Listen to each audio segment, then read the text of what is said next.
تصویری کہانی، یہ تفہیم ہے آپ کی، اور اشارات کی مدد سے اس کو لکھنا ہے۔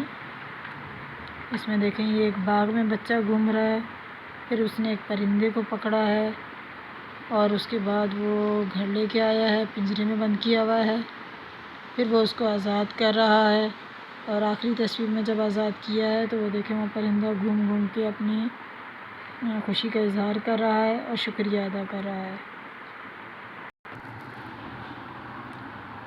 اشارات کی مدد سے کہانی مکمل کریں۔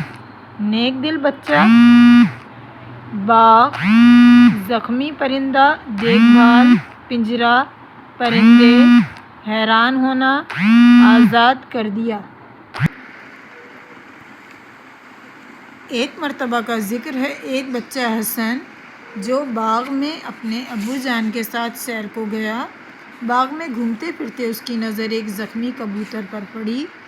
چونکہ حسن ایک نیک دل بچہ تھا، اس لیے حسن کو اس کبوتر پر رحم آیا۔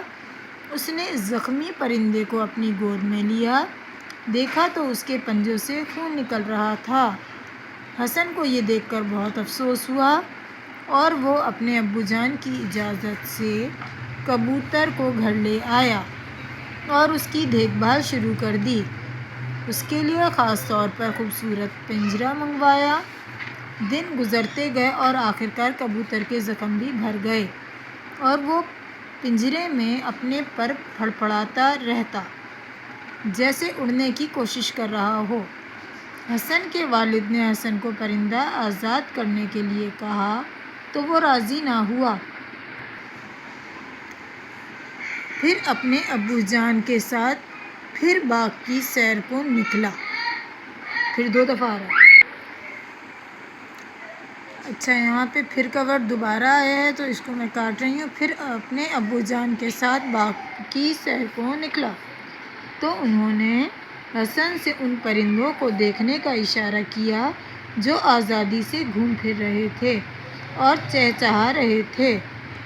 یکدم اس کے دل میں خیال آیا کہ کیوں نہ اب کبوتر کو آزاد کر دیا جائے۔ وہ گھر آیا اور پنجرے کا دروازہ کھول دیا۔ کبوتر باہر نکل آیا اور چھت کی دیوار پر جا بیٹھا۔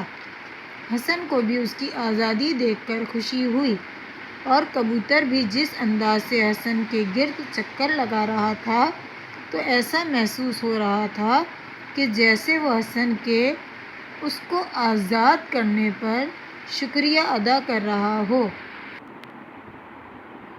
نتیجہ: آزادی ایک بہت بڑی نعمت ہے۔ یہ اوپر جو الفاظ دیے ہوئے ہیں ان کا یوز اس کے اندر موجود ہے، اور کسی بھی تصویری کہانی کو مکمل کرنے کے لیے جو اشارات دیے جاتے ہیں ان کا استعمال کرنا ضروری ہوتا ہے۔